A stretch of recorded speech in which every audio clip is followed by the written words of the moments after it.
কেউ একজন বলেছে ভাইয়া পরিশ্রমী কিভাবে হব? পরিশ্রমী হওয়ার জন্য তোমার কিছুই না, মানুষ হচ্ছে ধরো একটা অভ্যাসের জিনিস। মানে ধরো তোমরা ব্রেক চাইতে চাইতে তুমি জানো হচ্ছে এই টাইমে ব্রেক দিব, সেজন্য তোমার মাথায় ব্রেক ঘুরতে থাকে। আমি ধরো করতাম কি, আমি যখন তোমার ছোট ছিলাম আর কি, বিশেষ করে ধরো 7 পর্যন্ত আমার কাজ ছিল আমি পুরো দিন খেলাধুলা করতাম, একদম সকাল থেকে ধরো সকাল 9টায় আমি খেলতে চলে যেতাম। স্কুল থাকলে ভিন্ন কথা, স্কুল থেকে এসে আমি ঘুমাতে পারতাম না, খেলতে যাবো এই চিন্তায়। মানে ক্রিকেট খেলতাম, মানে তখন বেশি খেলতাম ক্রিকেট, এখন খেলি হচ্ছে ফুটবল টেবিল টেনিস এখন সবই খেলি। তো তখন হতো কি, আমি একদম খেলার জন্য পুরো একদম আমি ভালো খেলতাম, মোটামুটি বেশ ভালোই খেলতাম ক্রিকেট ছোটবেলা থেকে, একদম ছোটবেলা থেকে। আমাদের পুরা ফ্যামিলিতে আমি মনে হয় ক্লাস 5-এ বৃত্তি পাইনি ফার্স্টবার, মানে এত এই খেলাধুলার পিছনে টাইম দিছি। 7 পর্যন্ত হচ্ছে তোমার কি খুব বাজে অবস্থা। মানে রেজাল্ট কেমনে জানি মোটামুটি ভালো করতাম, মানে কি শুরুর দিকে থাকতাম 1, 2, 3, 4 এর ভিতরেই থাকতাম।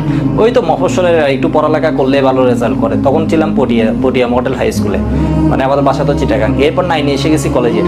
8-এ থাকতে আমাদের সময় একটা স্যার ছিল তোমার ওই যে হাফেজ স্যার নাম।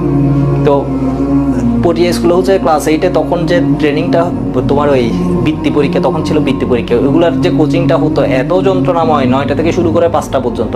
তো উনি হচ্ছে ওই সময় বলতো যে কোনোভাবে কষ্ট করে হচ্ছে পড়তে হবে, যদি ঘুম আসে, আমার তো প্রচুর ঘুম আসতো, চোখে নাকি তেল দিয়ে, আমি এটাও অ্যাপ্লাই করছি। এরপর হচ্ছে কি সকালে 5টার ভিতর উঠে যেতে হবে, 5টায় উঠে পাউরুটি চা যেটা পাই বানাই, বলছে বাসায় হচ্ছে বানাতে, মানে বানাই যে কোনোভাবে কি খেয়ে পড়া শুরু করে দিতে। করতেছি এমন করতেছি, করলাম 1 দিন করলাম, 2 দিন করলাম, 3 দিন করলাম। এরপর হলো কি তোমার মানে এমনি যখন 3 দিন করছি, পরের দিন দেখতেছি আমি ওই কাজটা না করলে আর ভালো লাগতেছে, মানে আমি ওই টাইমে উঠে যাচ্ছি।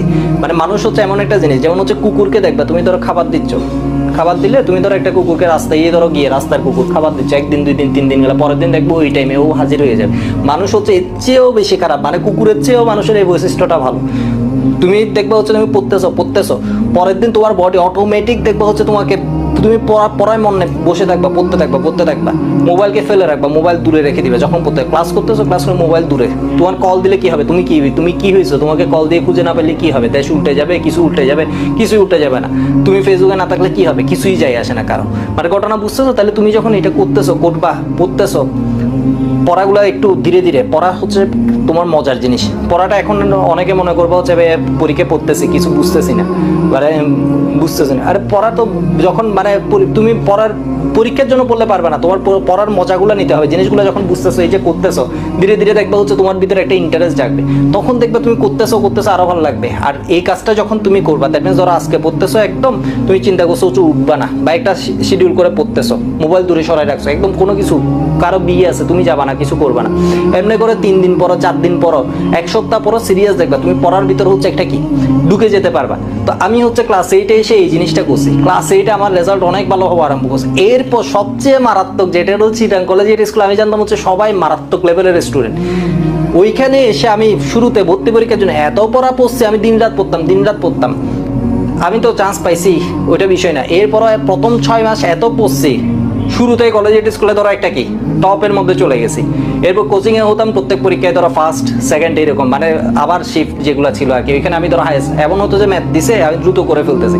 কলেজে এটাই খেলতে গেলাম, 1 দিন 2 দিন গেলাম, মর্নিং শিফটে ছিলাম আমি চিটাগাং কলেজের স্কুল হচ্ছে লিজেন্ডারি লেভেলের, পুরো ওয়ার্ল্ডে সব জায়গায় ধরো চিটাগাং কলেজের স্কুল থেকে সবাই ছড়াই গেছে। এনডিসি চিটাগাং কলেজের স্কুল এরকম কিছু জায়গা আছে, সব জায়গায় ভালো, বাট এরকম জায়গার মানুষজন দেখবে পুরো ওয়ার্ল্ডে ছড়া যায়। এবং বুয়েট মানে পুরো ওয়ার্ল্ডে গেলে হচ্ছে এর মধ্যে লোক পাবা।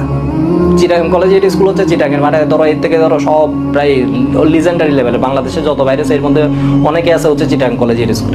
বিষয় এখানে আমি জানতাম হচ্ছে এটা খুব মারাত্মক লেভেলে, আমি হচ্ছে ওর আইডিয়াটা আমি ধারণাই করে রাখছি ও অন্য লেভেলে, এটা ধরো অন্য লেভেল টাইপের। সেই জন্য আমি নিজের লেভেল বাড়ানোর জন্য প্রচুর পরিশ্রম করছি। মানে ওই সময়টা কলেজে এটা খেলতে গেলাম, 1 দিন 2 দিন খেললাম, পরে বুঝলাম হচ্ছে না আমি খেললে রেজাল্ট ভালো করতে পারবো না, খেলতেছি আমি মানে কি করতে পারছি ভালো, আমি পড়ার দিকে টাইম দিতে, আমি পরের দিন জোর করে চলে গেলাম বাসায়, এরপরের দিনও জোর করে চলে গেলাম। রেজাল্ট আসলো হচ্ছে এরপরের এক্সাম যেটা হলো, অনেক বেশি মার্কস পেয়েছি যখন 9-এর ফাইনাল হলো। 10-এ এসে তো আমার ধরো টেস্টে ছিল কলেজে হাইয়েস্ট মার্ক, এমনি পয়েন্টের দিক দিয়ে আমি বাংলায় 0.5-এর জন্য পিছিয়ে গেছি, আর নয় পয়েন্টের দিক দিয়ে আমি কি কলেজে মার্ক তোলা তোমরা যারা পড়ো জানো হচ্ছে খুব কষ্ট ছিল আর কি, মানে যারা চিটাগাংয়ে ছিল বা অনেকে জানবা কোনো ওইটা বিষয় না, আমি বলতেছি এটাই হচ্ছে বিষয়। তো ওইখানে গিয়ে হচ্ছে কি তোমার এই পরিশ্রমটা করার ফলে মানে এগুলো আউটকাম পেতে থাকবা। তুমি যখন একটা কাজ করছো এটা এমন না যে এটা কোনো ম্যাজিক না, তুমি একটা পড়া এখন পড়তেছো, এগুলো এমন না যে তুমি কেমিস্ট্রি পড়তে আসছো এখানে তোমাকে এমন না যে গল্প টল্প এগুলো করে একদম শেষ করে দেওয়া হবে, মানে অনেক মজা পাই যাবে। এখানে হচ্ছে ধীরে ধীরে জিনিসগুলো বুঝতে হবে, ধীরে ধীরে জিনিসগুলোর মজা পাইতে থাকবা। ওকে, আমরা অনেক কথা বলে ফেলছি, অনেক টাইম নষ্ট করে ফেলছি। তবে ওই যে মানুষের অভ্যাসটা আর কি, তুমি কোন সময় খাও কোন সময় কি করো এগুলা থেকে মানে তুমি পড়ার দিকে হচ্ছে মুভ করবা।